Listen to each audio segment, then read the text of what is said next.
How you doing, YouTube? Matt Massa Beer Reviews, back with a little bit of homebrewish. Homebrew?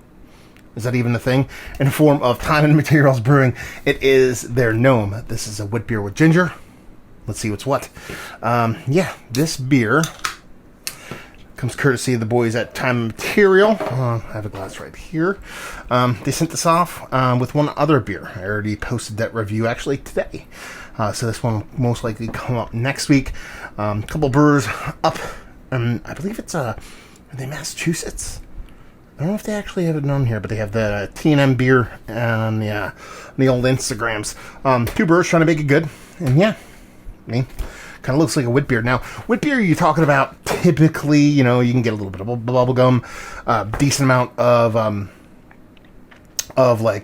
banana kind of going on it, a spiciness, pepperiness, kind of coriander, all a bunch of things can kind of go on with a Witbier. But then you add that ginger portion to show. I'm not the biggest ginger guy in the history of mankind, but if it plays well, it plays nicely. So we'll see what's what. Label-wise, it's aight. It's kind of like, I don't know. Font choice isn't my favorite, but how many times am I going to say that? Let's get a nose. I mean, she looks the part of a Witbier with being that kind of orange hazy glow, and she smells that kind of part of the Witbier. But the cool part about it is it does have that soft little, and honestly for me it's kind of like, I'm not quite sure if it's banana or bubblegum. A lot of those kind of meld together for me, so it's kind of a split difference of the two.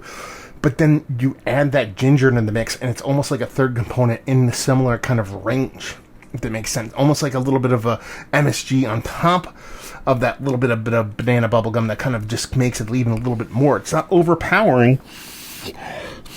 You do get, it's probably more banana to me, to be perfectly honest with you. But with that ginger in there, it adds a little bit of a spice, a little bit of pizzazz to it that kind of elevates that banana. It's got a nice sweetness to it. It doesn't have much as far as, anything else besides that kind of wheat malt base to it. It just smells like a tried and true kind of wheat beer with that banana, not necessarily being like cranked to the max volume wise. There's a lot of base wit beers that do that quite a bit louder than this beer. It's almost like it's a wider, more complex version of banana, almost like you made like a banana kind of ginger kind of dessert kind of thing going on, if that makes sense. So it's kind of cool. Yeah, I like it. There's something else to it. Can't quite put my finger on it, but it's very dessert-like. Let's put it that way. It must be the ginger really doing that to me. Let's dive in. Cheers.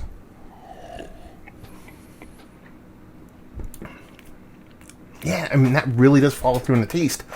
Wouldn't be surprised if there was a decent kind of oat addition to this beer. I know wit beers in and of themselves can be hazy, but there's this kind of creamy, kind of like custardy kind of vibe to it. It's not as sweet as like a dessert beer, but it kind of leans towards that.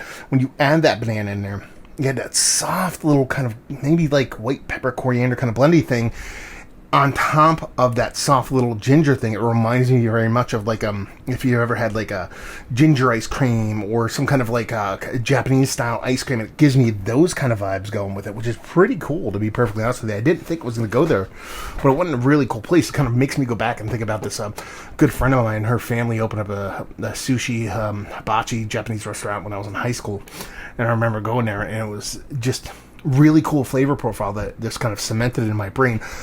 That was not ginger and banana, but it's kind of eliciting the memories of going to that place when I was a kid, which is pretty cool. Yeah. I mean, listen, is this a tried and true wheat beer? No. I mean, once you actually slap the word ginger on there and you say you're putting ginger in a wheat beer, it's not going to be that. But it's a really cool interpretation of it. From mouthfeel, which is bonkers good, soft and silky and creamy. Really nice carbonation on it. The way that kind of ginger and banana kind of blend with that soft creaminess, that it has me kind of thinking there's a decent amount of oats in here. It could be all yeast or wheat derived, I should say. Even though the wheat's there, it doesn't give this overly prominent kind of wheat profile. I keep wanting to say yeast for some reason. Wheat profile.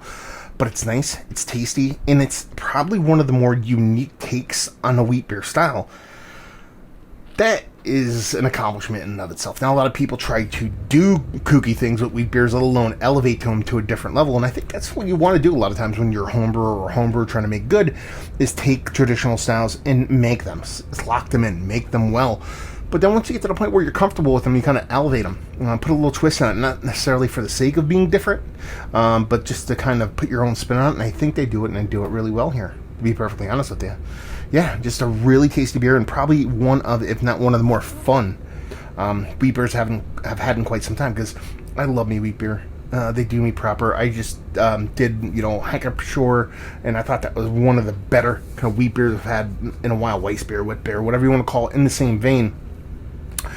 But that was very, well, maybe a little bit more bittering than what I'm used to. Uber traditional. This brings a little bit of that kind of like new school kind of vibery to a very old style, and does it in a really fun way. So there you go. Super fun homebrew review in the books. Thanks very much, guys, for sending this off. Oddly enough, this is my 4th beer I think I've had for these guys, and this might be my favorite of the bunch. The wheat beer is my favorite. I would have never thought I would say that, but to me, this is the one that is the most technically and most viscerally knee-jerk kind of delicious. It's just, if a wheat beer is done right, I dig it. And the way they fuckduggery it works really well. So there you go. Another review in the books. Hopefully you guys enjoyed it. If you want to check these out, T&M Beer on the Instagram. I'm sure you can find everything else from there. If you're interested in homebrew and homebrew reviews, you can always send me some stuff. I'll pop them up on the old Homebrew Wednesday. And hopefully you guys enjoyed the review. Hopefully you're enjoying a little T&M Beer right now. Hope to see you next time. Cheers.